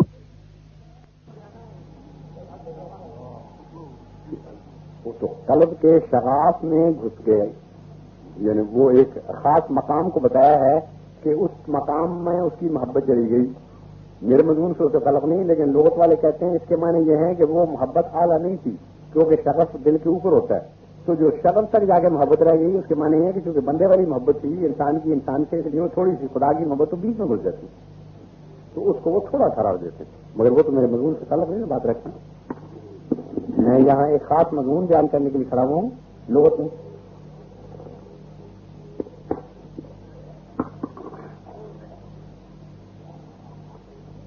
تو اور دوسرے محبت اس تعلق کو کہتے ہیں جو نتیجہ خیز ہو، کیونکہ یہ اور چیزوں کو بھی کہتے ہیں، لیکن اس کا بڑے معنی اس کے بیج کے ہیں جو آگے پودا پیدا کرتے ہیں. تو گویا وہ تعلق ہو کہ جو نتیجہ خیز ہو، جس کے بعد بڑے درخت پیدا ہو جائیں اس محبت کی وجہ سے، اس تعلق کی وجہ سے، اس کو گویا ہو گیا. دانے کی طرح ہو، جس طرح دانے سے درخت پیدا ہو جاتے ہیں، اس سے ایسا مضبوط تعلق کہ اس کے ذریعے سے پھر اور بہت ہی نکلے. گویا یوں کہو کہ بندے اور خدا کا تعلق ایسا ہو جاتا ہے جیسے ایک عورت اور خاوند کا. جیسے وہ عورت خاوند کے گھر میں جاتی ہے تو بچے پیدا ہونے سے رہتے ہیں، اس لیے جب انسان کو محبت کے مقام پر خدا کے ساتھ چلا جاتا ہے تو پھر روحانی نسل شروع ہو جاتی ہے آگے نکلنے. پھر لوگ ایمان لانے شروع کرتے ہیں، اس طریقے سے ہدایت پانی شروع کرتے ہیں، ان کے ذریعے سے خدا کا قرب اور خدا کے ساتھ تعلق پیدا کرنا شروع کرتے ہیں. یہ لفظ بھی اور مومنوں کی نسبت بھی آتا ہے. جیسے پہلے میں دونوں آ گئے، بدھ بھی دونوں کی نسبت آتا ہے. یج اللہ الرحمان و بدھا میں یہ معنی بھی نکلتے تھے کہ بندے کے دل میں خدا کی بدھ، بندے کی بدھ ہوگی. یہ لفظ بھی دونوں طرح آتا ہے، کیونکہ مثلا اللہ تعالیٰ فرماتا ہے یا ایھا الذین آمنوا من یرتد منکم عن دینہ فسوف یأتی اللہ بقوم یحبهم ویحبونہ. سورہ مائدہ رکوع 8. اے مومنو، من یرتد منکم عن دینہ، تم میں سے جو کوئی شخص اپنے دین سے پھر جائے گا، فسوف یأتی اللہ بقوم، تو اس کے بعد خدا تعالیٰ ضرور ایک قوم اور دوسری لے آئے گا کہ یحبهم، وہ اللہ ان سے محبت کرے گا، ویحبونہ، اور وہ خدا سے محبت کریں گے. تو معلوم ہے یہ حب دونوں طرف ہو سکتی. یہ بھی کہنا درست اور جائز ہے کہ فلانا شخص خدا سے محبت کرتا ہے، اور یہ بھی کہنا جائز ہے کہ فلاں شخص سے خدا محبت کرتا ہے. دونوں جائز. دونوں کے لیے قرآن نے فرمایا کہ وہ خدا سے محبت کریں، خدا ان سے محبت کرے گا اور وہ خدا سے محبت کرے گا. تو یہ لفظ دونوں طرف بولا جاتا ہے. اسی طرح فرماتا ہے وَمِنَ النَّاسِ مَن يَتَّخِذُ مِن دُونِ اللَّهِ أَندَادًا يُحِبُّونَهُم كَحُبِّ اللَّهِ وَالَّذِينَ آمَنُوا أَشَدُّ حُبًّا لِلَّهِ. بہت غلط ہو گیا. بقرہ رکوع 20. اس لیے اللہ تعالیٰ فرماتا ہے کہ لوگوں میں سے کچھ لوگ ایسے بھی ہیں کہ من يَتَّخِذُ مِن دُونِ اللَّهِ أَندَادًا، وہ خدا کے سوا اس کے برابر اور وجود مانتے ہیں. درمیانی کی کوشش ہے.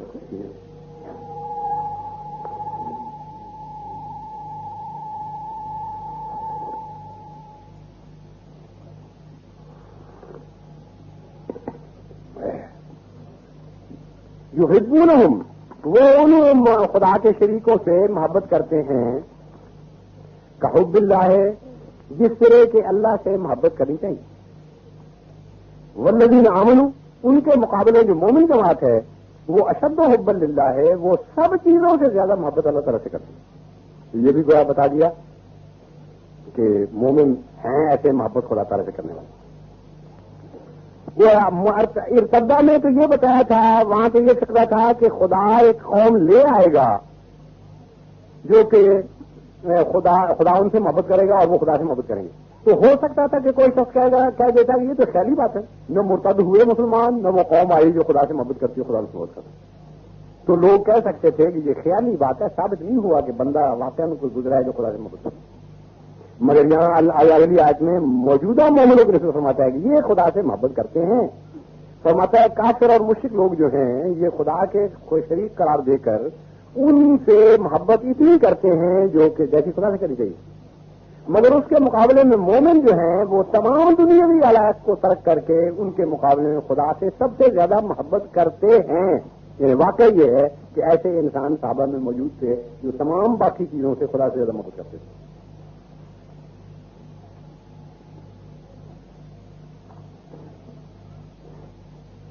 پھر فرماتا ہے قل ان كان آباؤكم وأبناؤكم وإخوانكم وأزواجكم وعشيرتكم وأموال اقترفتموها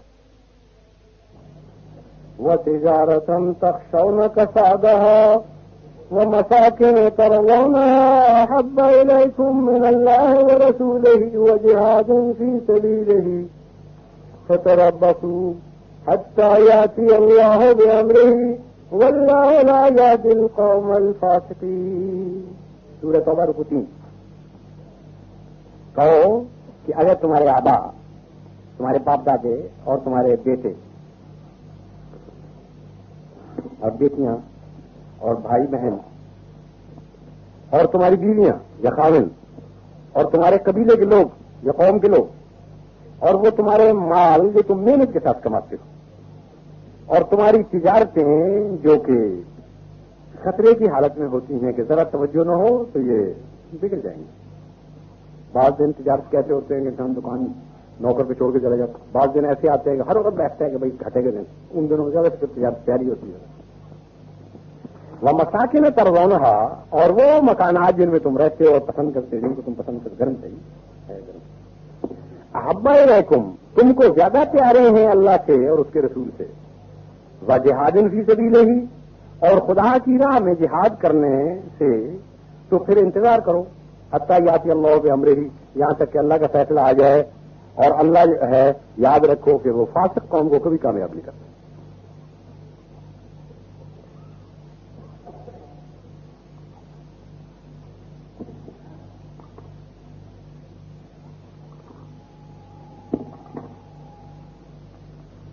تو اس میں بتایا گیا ہے کہ صحابہ کی جو جماعت رسول اللہ صلی اللہ علیہ وسلم کے وقت میں موجود تھی وہ لوگ عملاً خدا سے محبت کرنے والے تھے اور ایسی کامل محبت کرنے والے تھے کہ خدا کے سوا اور کوئی چیز ان کے ساتھ خیر کی نہیں. اسی طرح حدیثوں میں آپ آتا ہے، فرماتے ہیں کہ لا یؤمن احدکم حتی یکون اللہ ورسولہ احب الیہ مما سواہما. کوئی شخص تم میں سے ایسا نہیں ہو سکتا، ایمان نہیں لا سکتا، ایمان والا نہیں قرار دیا جا سکتا یہاں تک کہ اللہ اور رسول اس کے جو ہیں وہ اس کو باقی ان دو کے سوا باقی جتنی چیزیں ہیں ان سے زیادہ پیارے نہ. ایک شخص رسول اللہ صلی اللہ علیہ وسلم کے پاس آیا اور نے کہا یا رسول اللہ میں آپ سے محبت کرتا ہوں. فرمایا کتنی؟ یا رسول اللہ میں تو اپنے بیوی بچوں جتنی محبت کرتا ہوں. فرمایا نہیں، مومن کو نہیں، اس محبت سے مومن نہیں ہوتا. کہہ رہا یا رسول اللہ پھر میں اپنی جان جتنی محبت کرتا ہوں. فرمایا مومن نہیں بن سکتے. کہہ رہا اچھا پھر یا رسول اللہ میں اپنی جان اور سب چیزوں سے زیادہ محبت کرتا ہوں. فرمایا آپ مومن ہو. تو محبت الہی فرماتا ہے کہ صحابہ میں اتنی تھی کہ ساری چیزوں سے زیادہ خدا پیارا تھا. یہ چیز ایک ایسی ہوتی ہے جو واقعہ میں یعنی ایمان کفر کو جانے دو، یعنی دل مانتا ہے اس کا، پھر وہ لفظ اس کا بولا جاتا ہے آگے پڑی ہوئی ہے. در حقیقت وہ جو اس کا ہے وہ خود بھی اپنی جاننے کا مطلب ہے. انسان بقطع نظر اس کے کس کی طرف منسوب ہوتا ہے اس کو پسند کرتا ہے.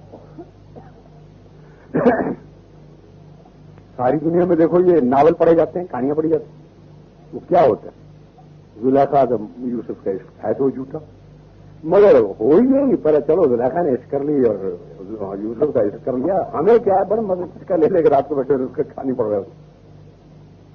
لیلا مجنون.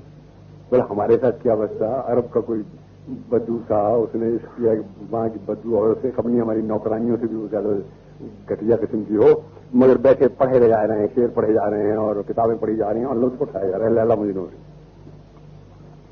کسی نے فلسفیانہ طور پر اس کی حقیقت کھینچی ہے اور وہ کہتے کیا ہے زلیخا اور یوسف کا قصہ. یہی قصہ ہے نا، ایک اور مرد تھا، ایک عورت تھی، عورت مرد کے پیچھے لٹو ہو گئی اور پھر وہ تھوڑے دن رو کے لاگے آپس میں مل گیا اور کیا. لیکن یہ تو ہے تو ٹھیک، لیکن واقعہ یہی ہے کہ یہ جو رومانٹک کتابیں ہوتی ہیں یورپ میں بھی دیکھو، امریکہ اور انگلستان کتنے ترقی کر گئے ہیں. بڑے بڑے نیلسن کے واقعات پڑھو، نیپولین کے پڑھو، پیٹر کے پڑھو، انگلستان کے بڑے بڑے بادشاہوں کے پڑھو، جرنیلوں کے پڑھو، تو آگے لکھا ہوگا فلانا رومانٹک بکس کو بڑا لائک کرتا تھا اس کے چرچل کا بھی آیا کرتا ہے کہ یہ ہم نے ڈیٹیکٹو بکس یہ کیا وہ بہت لائک کرتا ہے، جہاز میں بیٹھے ہوئے لڑائی کی تصویریں ہو رہی ہیں، دہشت ہو رہی ہیں، ساتھ ایک ناول پکڑا ہوا. تو ایک معلوم ہوتا ہے نا کہ اپنی ذات میں وہ خود ایک ایسی حسین چیز ہے عشق کہ چاہے وہ کالے کتے بھی ہو تب بھی وہ پیارا لگتا ہے کہ اس کی بات سنیں ہم. جب وہ خدا سے ہو تو کتنی عجیب چیز ہے.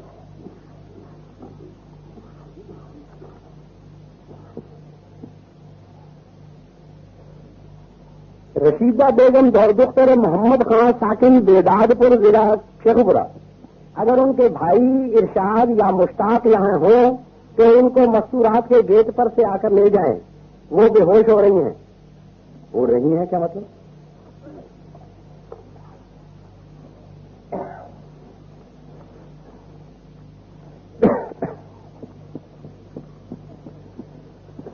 اسی طرح رسول اللہ صلی اللہ علیہ وسلم فرماتے ہیں کہ اذا احب اللہ عبدا لم یضرہ ذنب وطائب من الذنب کما لا ذنب لہ.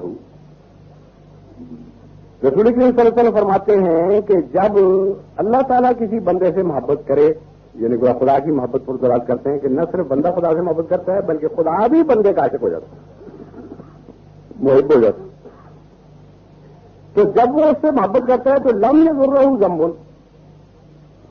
اس کو کوئی گناہ کوئی ضرر نہیں پہنچاتا. اب اس کے کئی معنی ہو سکتے تھے، مگر کوئی گناہ ضرر نہیں پہنچاتا کہ یہ بھی معنی ہو سکتے تھے کہ کوئی گناہ سرزدی نہیں ہوتا. ایسے بھی خدا تعالیٰ کے بندے ہوتے ہیں. لیکن یہاں ذنب کا لفظ ہے اور ذنب کا لفظ تو انبیاء کے نسبت بھی استعمال ہوتا ہے، اس لیے ذنب کوئی مذہبی کمزوری کو نہیں کہتے بلکہ جسمانی کمزوری کو بھی ذنب کہہ دیتے. تو جب یہ فرمایا کہ اب لم یضرہ ذنب تو اس کے معنی معلوم ہوئے کہ وہ گناہ مراد نہیں. تو پھر کیا مراد ہے اس کی؟ یہ مراد نہیں کہ اس سے بچا ہوا ہوتا ہے، بلکہ مراد پھر اس کی یہ لیے جائے گی کہ واقعہ میں ذنب جو ہے اگر اس سے صادر ہو جائے تو اس کو نقصان نہیں کرتا. اب پھر اس کے دو معنی ہو سکتے ہیں، ایک یہ کہ کھلی چھٹی ہے، سب چوری کرو ڈاکے مار جو بلیے کر، مگر دوسرے معنی اور بھی ہو سکتے ہیں کہ ایسے بندے کو خدا جھٹ سے توبہ کی طرف توفیق دے دیتے. اگر اس سے کبھی غلطی ہوتی ہے ایک دم خدا اس کی توجہ تو پھرا دیتا ہے ایک نیکی کی طرف اور توبہ کرنے لگ جاتا ہے. اور یہی معنی ہے کیونکہ آگے رسول اللہ صلی اللہ علیہ وسلم نے خود اس کے معنی کر دیے. فرماتے ہیں وطائب من الذنب کما لا ذنب لہ، اس لیے اس کو نقصان نہیں کرتا کہ وہ ضرور توبہ کر لیتا ہے اور جو توبہ کر لے اس کا گناہ اس کو نقصان نہیں کرتا.